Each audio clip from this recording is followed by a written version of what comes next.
And gold buyers, మీ కష్టాల్లో నమ్మకమైన మీ ఆత్మీయ నేస్తం. నమస్కారం, వెల్కమ్ టు ఐ డ్రీమ్. ధర్మ మార్గం విత్ విజిత కార్యక్రమానికి స్వాగతం.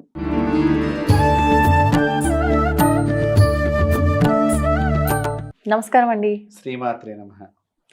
సాధారణంగా కొత్త ఇల్లు కొనుక్కున్నా, లేదు ఆల్రెడీ అది సెకండ్ హ్యాండ్ అయినా సరే, ఖచ్చితంగా మనం ఆ ఇంట్లోకి వెళ్లే ముందు గృహప్రవేశం అనే ఈ తంతుని ఖచ్చితంగా మన హిందువులంతా కూడా పాటిస్తాం. మరి అసలు ఎందుకు పాటించాలి ఈ గృహప్రవేశం అనే కాన్సెప్ట్? ఎందుకు మామూలుగా వెళ్ళి ఉండడము అట్లా నార్మల్గా చెయ్యొచ్చు, కానీ ఈ ప్రాసెస్ అంతా అయిన తర్వాత ఎందుకు ఇంట్లోకి వెళ్ళటం కానివ్వండి, ఈ ప్రాసెస్ అయ్యే వరకు అసలు ఇంట్లోకి వస్తువులు కూడా తీసుకెళ్ళకూడదు అనే ఒక నియమం కూడా ఇంత ముందు ఉంది. ఇప్పుడు అంటే ఫర్నిచర్స్ అవన్నీ ముందే రెడీ చేయించుకుంటున్నారు కాబట్టి తప్పట్లేదు, కానీ ఒకప్పుడైతే ఇలా ఉండేది. అక్కడికి వెళ్ళి పాలు పొంగిచ్చి ఇంట్లో కళ్యాణం అని, వ్రతాలని ఇవన్నీ చేసిన తర్వాతే మనం ఇవన్నీ చెయ్యాలి అని. అసలు ఎందుకు చేయాలి గృహప్రవేశం తంతు అనేది? చేస్తున్న విధానం అంతా కూడా మనం కరెక్ట్గానే శాస్త్ర ప్రకారంగా ఆచరిస్తున్నామా? వాటి గురించి చాలా చక్కని ప్రశ్న అడిగారు మీరు.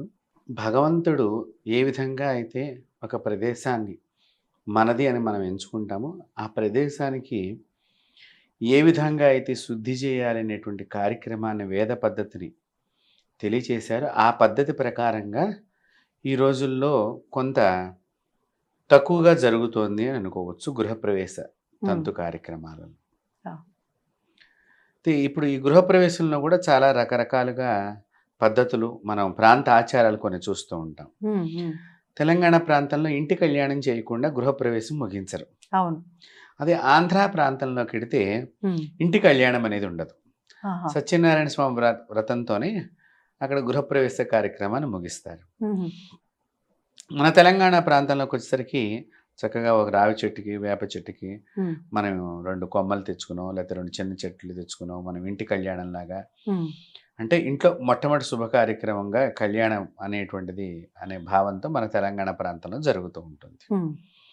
అయితే ఇక్కడ అసలు గృహప్రవేశం ఎందుకు చేయాలి అంటే కనుక, అమ్మ ఇప్పుడు మీరు ఇల్లు కడుతున్నారు.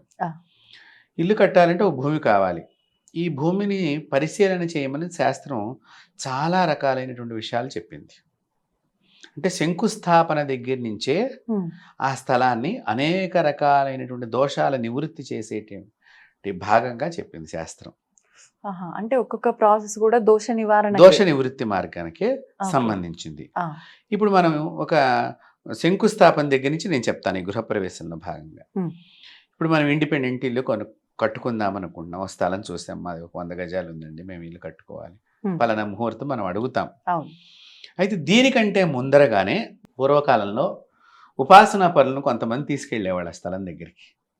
ముందరగానే వారు ఆ స్థలం చూసి, ఆ స్థలంలో ఏమున్నాయి, ఇక్కడ కట్టుకోవచ్చా కట్టుకోకూడదా, కట్టుకుంటే ఎన్ని రోజుల దాకా ఈ అబ్బాయి ఇక్కడ ఉంటాడు, ఈ ఇంట్లో ఈ స్థలంలో కడితే ఎలాంటి సంతానం ఉత్పత్తి అవుతుంది, ఈ స్థలంలో ఉంటే కనుక వీడి అభివృద్ధి ఎలా ఉంటుంది అనేది ఆ స్థలాన్ని చూడంగానే చెప్పేవాళ్ళు ఉండేవాళ్ళు పూర్వీకులు. అన్ని తెలిసిపోతాయి స్థలం చూడగానే.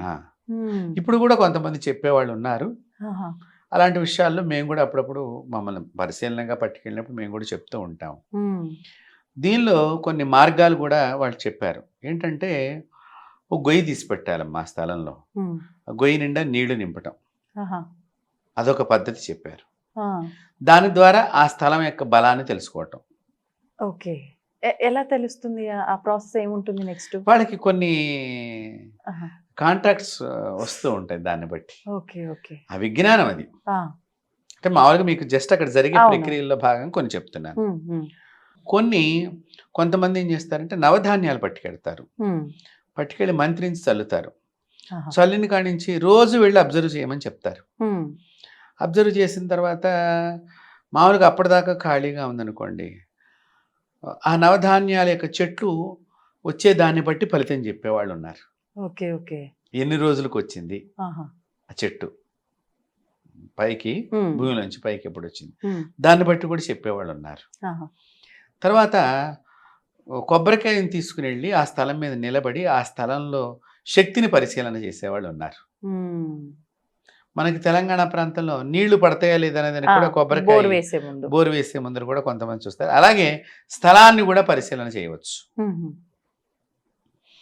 కొంతమంది వారి తపశ్శక్తిని ఉపయోగించి చూసేవాళ్ళు కూడా ఉన్నారు. సో అంటే ఏంటి, ఇక్కడ భూమిని పరిశీలన చేయటం మొట్టమొదటిగా. అంటే ఇక్కడ ఏంటి, ఆ భూమి లోపల అస్థికలు ఉండకూడదు. ఓకే. ఇల్లు కట్టేటువంటి ఇంటిలో కింద భాగంలో ఒక 100 గజాల వరకు మనకి కింద తవ్వుకుంటూ పెడితే లోతు, అక్కడ అస్థికలు లాంటివి ఏమీ ఉండకూడదు. రెండోది మన అస్థి పంజరాలు లాంటివి, అవి జంతువుకి సంబంధించినవి కానివ్వండి, మానవుడికి సంబంధించినవి కానివ్వండి, చనిపోయినటువంటి కళేబరాలు ఎటువంటివి ఉండకూడదు. పాములకు సంబంధించినటువంటివి ఏమన్నా ఉన్నాయా, ఇవన్నీ అనేక కోణాల్లో పరిశీలన చేస్తూ ఉంటారు. తర్వాత భూమి పైన ఏమున్నాయనేది కూడా పరిశీలన ఉన్నది. భూమి పైన ఏముంటాయి? ఇప్పుడు ఈ స్థలం ఉంది, మనం ఇక్కడ ఇల్లు కట్టుకుందాం, ఈ స్థలంలో ఏమేమి ఉన్నాయి మనం వెళ్ళేసరికి, ఓకే ఓకే, అక్కడ ఏం చెట్లు ఉన్నాయి, ఆ చెట్లను బట్టి కూడా ఆ భూమి శక్తిని నిర్ధారణ చేసేవాళ్ళు ఉన్నారు. సో ఇల్లు కట్టడానికి ముందరే ఇంత ఇది ఉంటుంది. ఇప్పుడు అది గత జన్మలో దేవాలయానికి సంబంధించిన భూమి అనుకోండి, అక్కడ కనుక మనం ఇల్లు కడితే దేవతా శక్తితో ఆ ఇల్లు కళకళలాడుతూ ఉంటుంది అనమాట. రణభూమి అనుకోండి, ఇక ఆ ఇంట్లో వెళ్ళిన వాళ్ళందరికీ యుద్ధంలాగా ఉంటుంది వాతావరణం. శ్మశాన భూమి అనుకోండి, రోగాలమయంగా ఉంటుంది ఆ ఇంట్లో ఉన్నటువంటి. ఇలా కొన్ని చెప్పడం జరిగింది పూర్వీకులు, చాలా ఉన్నాయి దీనిలో. ఇప్పుడు మనం కెమెరా ముందర అన్ని విషయాల్ని చెప్పలేము, ఒకవేళ చెప్పినా కూడా అర్థం చేసుకునే వాళ్ళు కూడా ఉండాలి కదమ్మా. అవునండి, ఇది ఒక గొప్ప సైన్స్, వేదాంతం అంతా కూడా ఒక గొప్ప సైన్స్, దాన్ని అర్థం చేసుకోవాలి వాళ్ళు. తర్వాత ఈ విధంగా భూమి పరిశీలన, ఈ భూమి పరిశీలన ఎక్కడితో ఆగిపోయిందా? అవలేదమ్మా. నైసర్గిక స్వరూపం ఎలా ఉన్నది అంటే ఏంటి, ఈ స్థలానికి ఉత్తరాన ఏమున్నాయి, దక్షిణాన ఏమున్నాయి, శ్మశానం ఎంత దూరంలో ఉంది, హాస్పిటల్స్ ఎంత దూరంలో ఉన్నాయి, కొండలు ఎంత దూరంలో ఉన్నాయి, సముద్రాలు ఎంత దూరంలో ఉన్నాయి, నదులు ఎంత దూరంలో ఉన్నాయి, డ్రైనేజీ కాలువలు ఎలా ఉన్నాయి అనే అన్ని కోణాలని అబ్జర్వ్ చేస్తారు కొంతమంది. వీటన్నిటి డిస్టెన్స్ బట్టి కూడా మనకు కలిసి వస్తుంది లేదనేది ఉంటుందిగా. ఇప్పుడు ఇది మనము ఇప్పుడు చెప్పట్లేదు, ఆది కాలం నుంచి జరుగుతున్న ప్రక్రియ అమ్మా, ఋషుల కాలం నుంచి జరుగుతున్న ప్రక్రియ.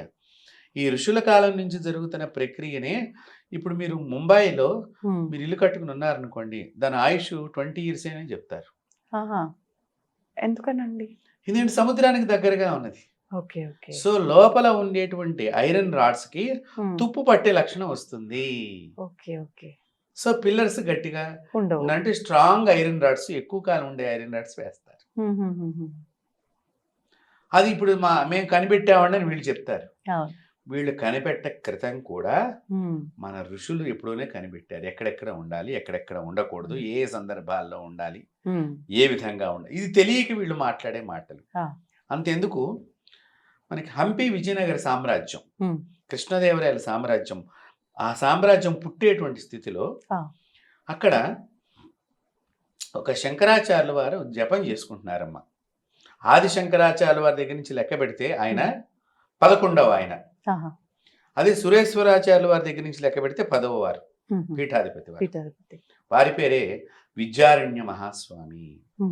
వారు అక్కడ కూర్చొని తపస్సు చేసుకుంటుంటే ఒకసారి వారితో పాటు ఉండేటువంటి హరిహర బుక్కరాయలు వాళ్ళు ఉన్నారు కదమ్మా, వాళ్ళ కుక్కలు ఉన్నాయి. కుక్కలతో పాటు ఈ గురువు గారి దగ్గరికి రోజు వాళ్ళు వస్తూ ఉండేవాళ్ళు, వెళ్తూ ఉండేవాళ్ళు. ఇదే సందర్భంలో అదంతా పెద్ద బహిరంగ ప్రదేశం. బహిరంగ ప్రదేశంలో కుందేళ్లు కనిపించినాయి ఈ కుక్కలకి. కుందేళ్లు కనిపిస్తే స్వామివారు ఈ కుందేళ్ళని ఎక్కడ ఈ కుక్క చంపేస్తున్నారని ఆయన బాధపడుతున్నారు. దాని వెనకాతలు అంతా అబ్జర్వ్ చేస్తున్నారు. ఈ కుందేళ్ళు కుక్క పరిగెడుతుంది, కుందేళ్ళని చూసి కుందేలు పరిగెడుతుంది ముందర.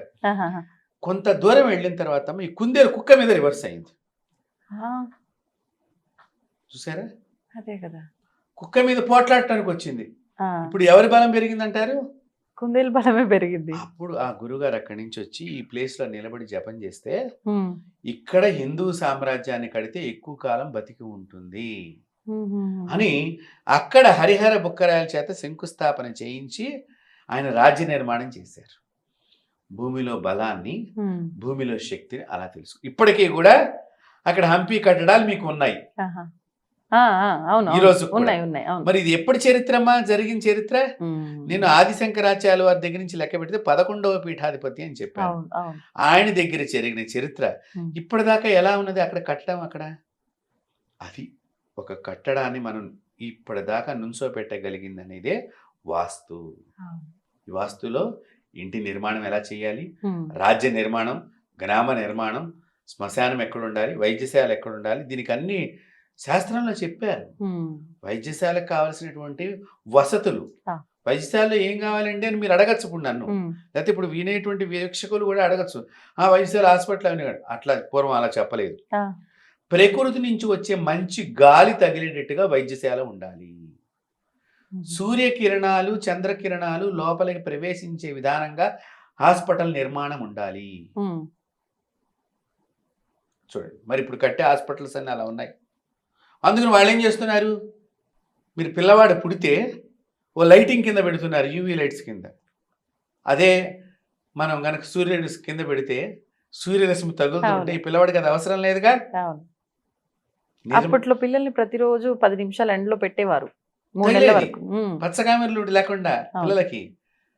అందుకని హాస్పిటల్ నిర్మాణానికి కూడా వేదాలు ఎలా నిర్మాణం చేయాలని కూడా చెప్పబడి ఉన్నాయి.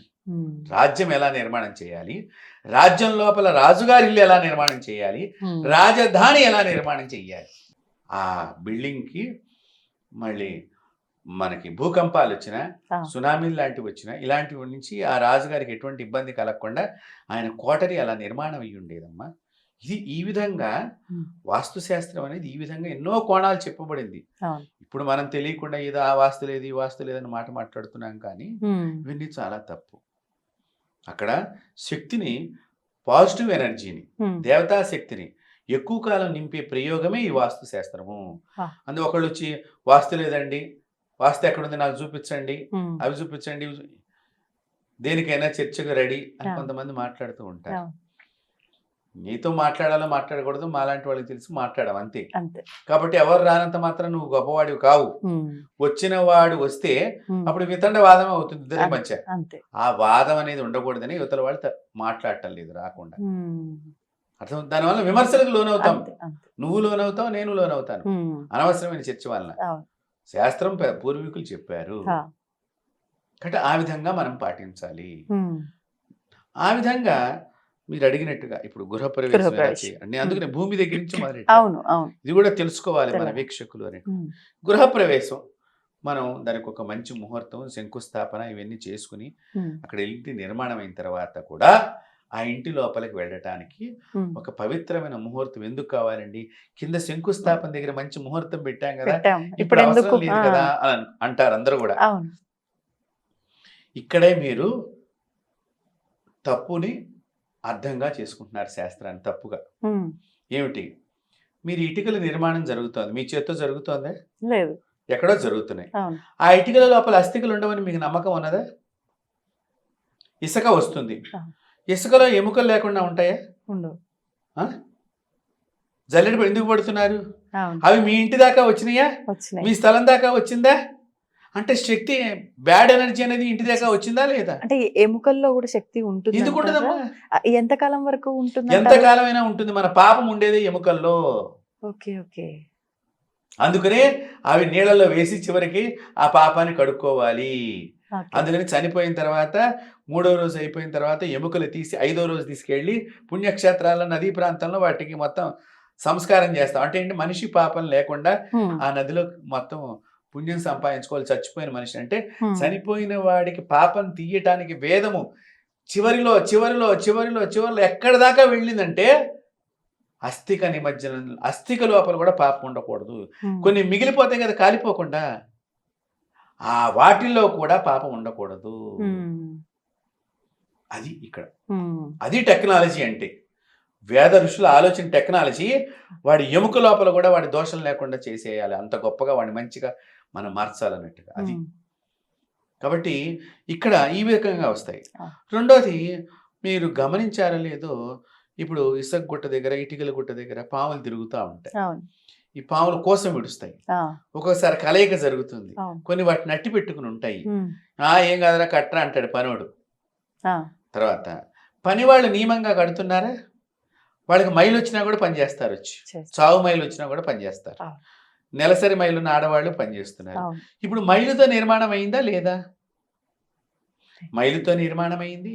ఇలా అస్థికులు వచ్చి ఇప్పుడు మీరు గుంతలు తీస్తారు పిల్లర్స్ కోసం, పిల్లర్స్ వేస్తారు, మట్టి మళ్ళీ ఇదే మట్టి దాని లోపల పోసేస్తారు, కానీ ఇంకా గుంత ఏర్పడుతుంది.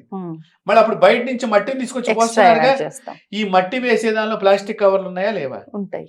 ఈ మట్టి వేసే దానిలో అనేక రకాలైనటువంటి డైపర్స్ వస్తున్నాయా లేవా? ఈ మట్టి వేసే దానిలో జంతు కళేబరాలు రావని మీకు నమ్మకం ఉన్నదా? కనిపిస్తుంటాయి బోన్స్ మామూలుగా ఇసుకల్లో, మట్టిల్లో, వీటిల్లో వస్తున్నాయి కదా. మరి అప్పుడు మీ ఇంట్లోకి ఇవన్నీ వచ్చినాయా లేవా? వచ్చినట్టే అండి. మరి ఇలాంటి దోషాన్ని ఎవరు పోగొట్టాలి? ఏమండి, మేము శంకుస్థాపనకు ముహూర్తం పెట్టించాం, బ్రహ్మాండమైంది, గృహప్రవేశానికి ఎందుకు అనే వాళ్ళకి ఇది సమాధానం. రెండో విషయం, ఖాళీగా అప్పటిదాకా కన్స్ట్రక్షన్ అవుతూ ఉంటుంది, ఖాళీగా ఉంటుంది. ఈలోగా పెయింటింగ్ పనులని, సున్నాలని, మళ్ళీ ఇప్పుడు ఏదో చెక్కలతో వర్క్ చేయించుకుంటున్నారు కదమ్మా, దాని కబోర్డ్స్ అని రకరకాలుగా ఇంటీరియర్ డిజైన్ అంటున్నారు, ఇవన్నీ చేయించుకుంటున్నారు. ఆ చేయించుకునేంత సందర్భంలో దగ్గరగా ఒకసారి 6-7 నెలలు పడుతోంది. ఈ 6-7 నెలలు ఆ ఇంటి లోపల దీపారాధన ఉండదు, చీకటిగా ఉంటుంది. చీకటిగా ఉన్నప్పుడు కొన్ని దుష్ట శక్తులు ఆ ఇంట్లో ఆశ్రయించి ఉంటాయి. సో ఇప్పుడు ఇన్ని రకాల కారణాల చేత ఈ దోషాలన్నిటికీ పోగొట్టుకునే మార్గమే పవిత్రమైనటువంటి గృహప్రవేశ ముహూర్తము. ఈ ముహూర్తాన్ని చేసుకున్నప్పుడు గృహప్రవేశం ఎలా చేయాలి మీరు ఇందాక అడిగారు. మనం ముందర రోజే రేపొద్దున గృహప్రవేశం అంటే ఈ రోజు రాత్రి అంతా కూడా అక్కడ ఆ ప్రదేశం అంతా శుభ్రంగా ఆవు మూత్రం వేసి ఇల్లంతా కడగాలి, మొత్తం ఇల్లంతా కడగాలి. ఏమండి మా ఇంట్లో తూములు లేవండి, అంతా మాది వుడ్ వర్క్ అయిపోయిందండి, ఏం చేస్తాం ఇప్పుడు? అందులో మేము చేస్తాం ఆవు మూత్రం వేసుకొని, ఫినాయిల్ వేస్తే ఎట్లాగో వేస్తే దానిలో కొంచెం ఆవు మూత్రం వేయండి, ఇది ఉత్తమం. తుడవండి. ఎక్కడ గోమూత్రము గోపేడ ఉంటుందో అక్కడ ధూళి, కొన్ని రకాలైన దోషాలన్నీ, ధూళి ద్వారా వచ్చేటువంటి దోషాలన్నీ తొలగిపోతాయి. అందులో మేము అలా తుడిపిస్తున్నాం. తర్వాత ప్రధానమైన గడప దగ్గర చక్కగా పసుపులు రాసి, అన్ని గడపలకి పసుపు రాసి మీరు బొట్టు పెట్టి మామిడి తోరణం కట్టి పుష్పాల అలంకరణ చేసిన తర్వాత ముందర మీ అందరినీ కొబ్బరికాయలు కొట్టిస్తారు. మామూలుగా గడప దగ్గర ఏందో అయ్యగారు కొట్టమన్నాడు మనం కొట్టాలి, ఇదంతా మన పురాతనం నుంచి వస్తుంది అని అనుకుంటున్నారు. కాదు, దానికి ఒక ప్రక్రియ ఉన్నది. ఏంటండి ఈ యొక్క ప్రక్రియ ఏమిటంటే ప్రధానమైన ద్వారం దగ్గర ద్వార పూజ చెయ్యాలమ్మా. ద్వార దేవత ఉంటుంది అక్కడ. ఈ ద్వార దేవత నిన్ను రక్షించేటువంటిది. ఇంటి లోపలికి ఇక్కడి నుంచి ఏ దుష్ట శక్తిని రానివ్వకుండా ఇంటి లోపల ఉన్న చెడు శక్తిని బయటికి పంపించేందుకు ఈ గడప దగ్గర ప్రధానమైన, అందుకని ముఖద్వారము, ప్రధాన ద్వారం, సింహద్వారం అని అంటూ ఉంటాం కదా, ఈ ద్వారానికి పూజ చెయ్యాలి.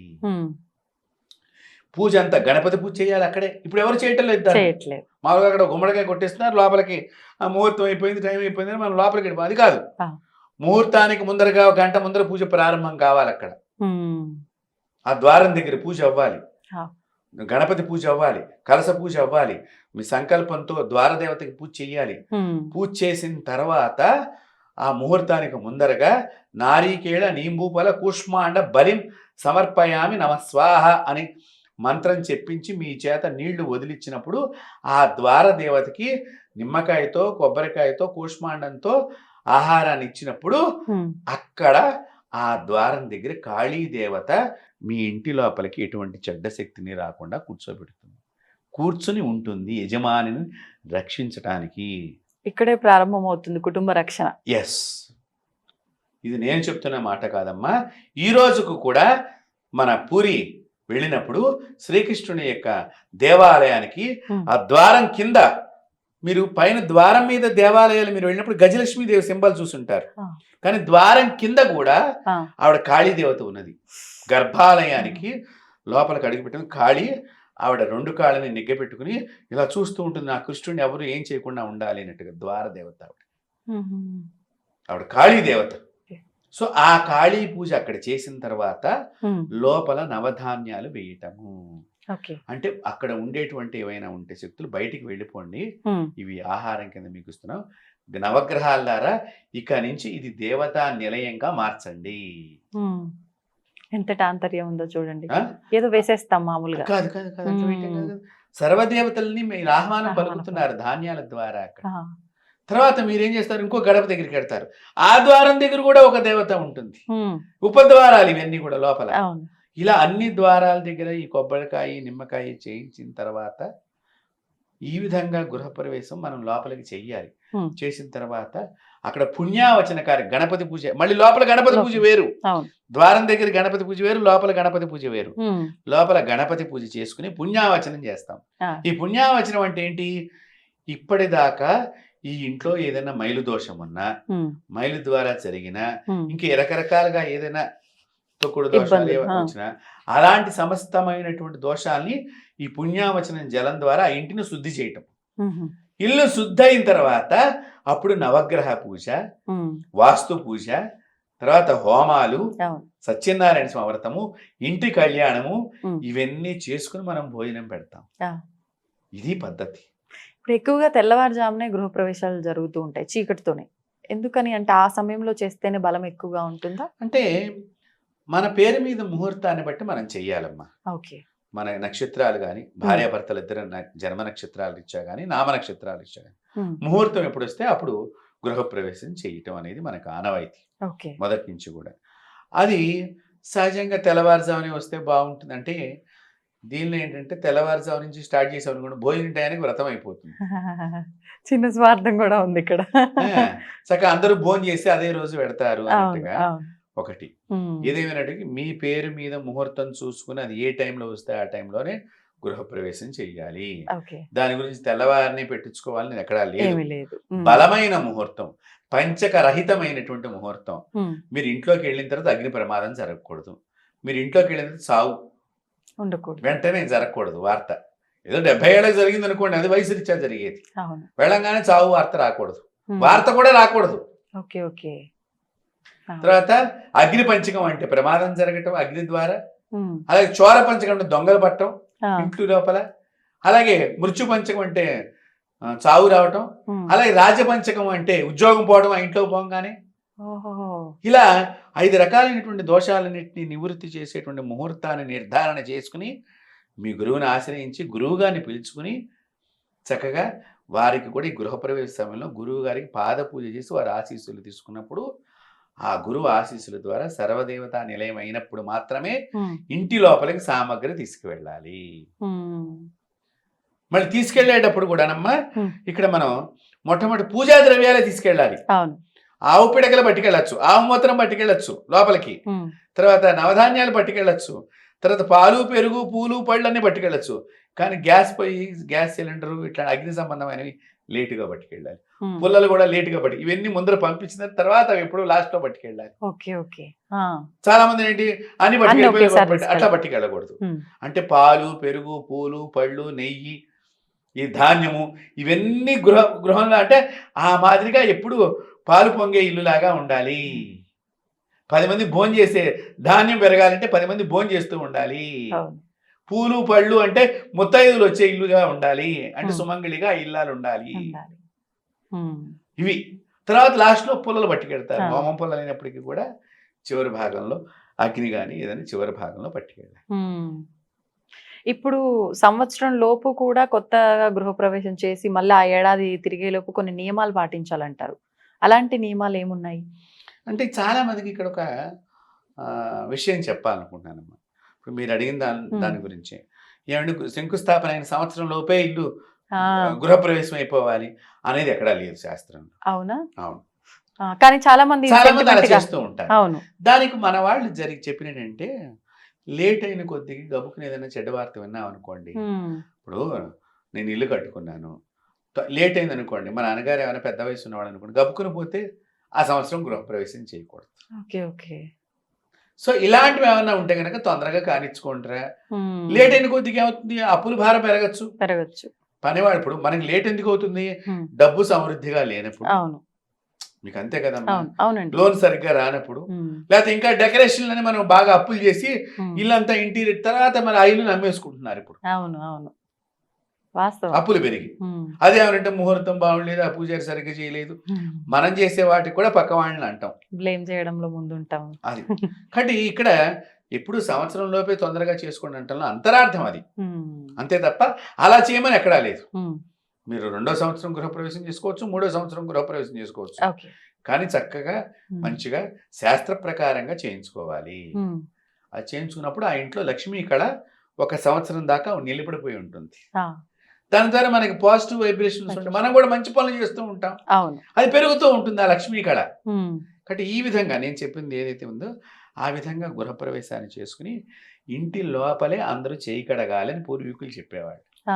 వచ్చిన వారు ఆ రోజు అంటే మన స్థలం ప్రాంగణంలో కానీ మన ఇంట్లో కానీ చేయి కడగాలి. ఇప్పుడు మనం ఏం చేస్తున్నాం అమ్మా, అపార్ట్మెంట్ లో కింద సెల్లార్ లో లేదంటే టెర్రస్ పైన, టెర్రస్ మీద కానీ సెల్లార్ పైన కానీ లేకపోతే క్లబ్ హౌస్ ఉంది. అవును, అదే అంటే మా వాళ్ళు 5 తిన్నాంలేండి అంటున్నారు భోజనం. మీ వాళ్ళు 5 తినడానికి కాదుగా, ఊళ్ళో ఉన్న వాళ్ళందరూ వచ్చి నీ ఇంట్లో చేయి కడగాలి. కాబట్టి ఇంట్లో అందరూ తినటం మూలకంగా ఎక్కడైతే అన్నం తిన్న వాళ్ళు చేయి కడుగుతూ ఉంటారో అక్కడ ఎన్ని మెతుకులు అయితే వాళ్ళ చేతి నుంచి రాలితే అంతకాలం పుణ్యం నీకు లభిస్తుంది. చేతికి కొన్ని మెతుకులు ఉంటాయి కదా, భూమి తడుస్తూ ఉంటుంది ఈ మెతుకుల ద్వారా, దాని ద్వారా మనకి పుణ్యం వస్తుంది. అది ప్రతి దాంట్లో ఒక ఆంతర్యం ఉంది, చాలా సైన్స్ ఉన్నది, గొప్ప సైన్స్. అదే అంటే ఇప్పుడు షింకులు ఉన్నాయి కదండి, షింకుల్లో కడితే పుణ్యం వస్తుందా, డ్రైనేజ్ లోకి పోతుంది కదా అని అంటున్నారు. నీ ఇంట్లోనే ఉంటుంది. మొట్టమొదటి షింకు మీద పడ్డప్పుడు ఆ షింకు నీ గోడకు టచ్ అయ్యి ఉన్నదిగా, అంతేగా, నీ ఇంటి మీద పడ్డట్టే కదా. మొత్తానికి నీకు సంబంధం లేని దాంట్లో పడిన దానికన్నా నీ ఇంట్లో ఉన్న వస్తువులో పడింది కదా, ఉన్నది కదా. అవును, కాబట్టి ఈ మాదిరిగా గృహప్రవేశం చేసుకుని భోజనాలు పెట్టమని అన్నారు. మనకి శక్తి ఉంటే ఎవరికైనా పేద వాళ్ళని కూడా పిలిచి బట్టలు కూడా పెట్టుకోవటం మంచిది. ఇంటి మనుషులు అని మనకు ఉండేవాడు పూర్వం. ఇంటి మంగళవాడు, ఇంటి చాకలి వారు, ఇంటి మేళగాళ్ళు, ఇంటి పురోహితుడు, ఇంటి వైద్యుడు, చెప్పులు కుట్టేవాళ్ళు కూడా ఇంటికి సెపరేట్ గా ఉండేవాడు పూర్వకాలం. వీళ్ళందరినీ ఆనందింపజేయి అంటే అన్ని కుటుంబాలు ఇక్కడ చూడండి, అన్ని గోత్రాల వాళ్ళు, అన్ని కుటుంబాల వాళ్ళు, అన్ని కులాల వాళ్ళు మన ఇంటికి వస్తున్నారు. అవును, మీరు బాగా శాస్త్రం ఎప్పుడు కూడా, భారతీయ సనాతన ధర్మం ఎప్పుడు కూడా ఒక గుడి కట్టినా, బడి కట్టినా, ఇల్లు కట్టినా అన్ని కులాలని సమ్మేళనం చేసి అక్కడ కట్టింది. అవును, మనం ఇప్పుడు కులాలతో కొట్టుకుంటున్నాం. ఇప్పుడు గుడిలో దీపాలు పట్టేవాళ్ళు ఒక కులం అమ్మ, దివిటీలు పట్టారు. గుడి చిమ్మేవాళ్ళు ఒక కులం, పలకి మోసేవాళ్ళు ఒక కులం, మేళగాడిది ఒక కులం, చీరలు నేసే అమ్మవారికి వెంకటేశ్వరకి చీరలు నేసేవాళ్ళు ఒక కులం, తిరుపతి వెంకట బాబుకి. మరి ఇలా అన్ని కులాల వాళ్ళు కలిస్తేనే కదా దేవాలయం అయ్యింది. అంతే అంతే, బ్రాహ్మలు ఒక్కడే లేరు అక్కడ, అన్ని కులాల సమూహం. అందుకనే దేవాలయం అంటే అందరిది, అందరి ఆలయాన్ని మనం కాపాడుకోవాలి. ఇల్లు కూడా అట్లాంటిదే, అన్ని కులాలు మన ఇంటి మనుషులు, మనం వాళ్ళకి ప్రాధాన్యత ఇవ్వాలి. మొట్టమొదటిగా పూర్వం కూడా బట్టలు వేసేవాళ్ళు కూడా ఇంటికి వచ్చేవాళ్ళు, వాళ్ళకు కూడా మనం ఫంక్షన్ కి పెళ్లికి పిలుచుకునేవాడు, వాళ్ళకు కూడా ఒక జత బట్టలు పెట్టేవాళ్ళు. ఇప్పుడు ఇవన్నీ మర్చిపోయినాం. మన ఇంటి దేవుని మర్చిపోయినాం, మన గోత్రం మర్చిపోయినాం. అదేమనంటే మన బిల్డింగ్ చూపించడానికి 10 మందిని పిలుస్తున్నాం, గొప్పలు. దీని ద్వారా పాజిటివ్ ఎనర్జీ లేదుగా. ఇప్పుడు మళ్ళీ ఇళ్లలో ఎట్లా అయిపోయిందమ్మా, ఇంటి వాడు వచ్చి ఏడుస్తాడు ఇంత బాగా కట్టుకుంది కాదు, వాడు వచ్చి ఏడిస్తే ఏడ్చాడు, అది వేరే విషయం. మళ్ళీ దీనిలో కూడా ఈ ఇంట్లో కూడా ఏమిటి, ఒక తాగడానికి ఒక రూమ్ పెట్టుకుంటున్నారు, చిన్నపాటి బార్ కూడా ఇంట్లో. అంటే మనం చెడు పనులు చేయడానికి మన ఇంట్లోకి వ్యవస్థను ఏర్పాటు చేసుకున్నామంటే, మరి హోమం చేయడం, మీకు దేవుడి గది మాత్రం మాకు ప్లేస్ సరిపోలేదండి అని చిన్న అలమరా కొనుక్కుని, ఇంత ఇల్లు ఇంత తాగటానికి ఒక గది పెట్టుకుంటాడు, పెద్ద స్టెప్పుల వారీగా ఇళ్లలో ఆ సీసాలు పెట్టుకుంటానికి అన్నిటికీ ఒక పెద్ద అలమర షోకేస్ లాగా చేయిస్తాడు. దేవుడికి కనీసం అంటే కనీసం చిన్న గది కూడా లేని ఇళ్ళు చాలా ఉన్నాయి. మరి అలాంటి ఇళ్లలోకి దేవుడు ప్రవేశిస్తాడా, ఆలోచన చేయాలి ప్రేక్షకులందరూ. ఆయన కూడా ఆలోచిస్తాడు రావడానికి. కాబట్టి దేవతలకి ప్రాధాన్యత ఇద్దాము, సంప్రదాయాన్ని గౌరవిద్దాము. మన పూర్వీకులు అందించినటువంటి వేద సంప్రదాయబద్ధంగా గృహప్రవేశాన్ని చేసుకుని చక్కగా మీ ఇల్లు లక్ష్మీప్రదం కావాలి. ఇప్పుడు నాకు ఇక్కడ గోవు ప్రాధాన్యత గురించి మనం ఇందాక మాట్లాడుకున్నాము, ఇక్కడ ఒకటి అడగాలనిపించింది. ఇంట్లో కొత్తగా గృహప్రవేశం చేసిన ఇంట్లో గోమాతని తిప్పటము, ఆ గోపేడ అదంతా ఉండటం వల్ల కలిసి వస్తుంది మంచిగా అని అనటం ఒక నమ్మకంగా ఉంది. ఇప్పుడు ఎన్ని ఫ్లోర్ల ఇల్లు అయినా కూడా వాటిని ఇబ్బంది పెట్టి తీసుకెళ్లటము, ఇలాంటివి ఎక్కువగా చూస్తున్నాం. దాని గురించి ఒక మాట. తప్పకుండా. శాస్త్రంలో గృహప్రవేశం రోజున ఆ ముహూర్తానికి తొలిగా గో వెళ్ళాలి. గో వెళితే ఏమిటి? సర్వదేవతలు గోవు యందు ఉంటారు. కాబట్టి ఈ గోవు కనుక వెళితే దేవతలందరూ ముందర వెళ్ళారు, దేవతల తర్వాత మనం వారి పిల్లలం కాబట్టి మనం అడుగు పెట్టచ్చు అనే ఉద్దేశంగా శాస్త్రం చెప్పింది. ప్రపంచంలో నేను ఇందాకే చెప్పాను కదా, ఏ జీవికి లేనటువంటి గొప్ప లక్షణం మనిషికి కూడా లేదంత గొప్ప గోమాతకు ఉన్నది. కాబట్టి ఆ గోవుని దయచేసి మీరు అడిగింది చాలా మంచి ప్రశ్న.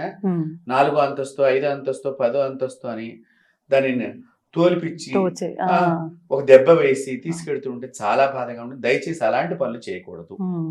గోవుని ప్రేమగా తీసుకెళ్ళాలి, భక్తిగా తీసుకెళ్ళాలి, గౌరవంగా తీసుకెళ్ళాలి, ఆనందంగా తీసుకెళ్ళాలి. దాన్ని ఓ మెట్లు ఎక్కిస్తున్నారు, దానికి నొప్పులు వస్తాయి. కొండలెక్కటం వేరమ్మ.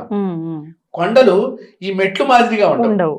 అవును, కొండలకి వేరే గ్రిప్ ఉంటుంది, మెట్లకి వేరే గ్రిప్ ఉంటుంది. మనం మెట్ల మీదనే పడిపోతున్నాం అన్ని బాగుండి, అంతే కదా. వాటికి చాలా ఇబ్బందిగా ఉంటుంది. దాని గిట్టలు కూడా కొండలు ఎక్కడానికి గుట్టలు ఎక్కడానికి ఉపయోగపడే పాదాలే తప్ప అపార్ట్మెంట్లు ఎక్కే పాదాలు లేవు గోవులకి.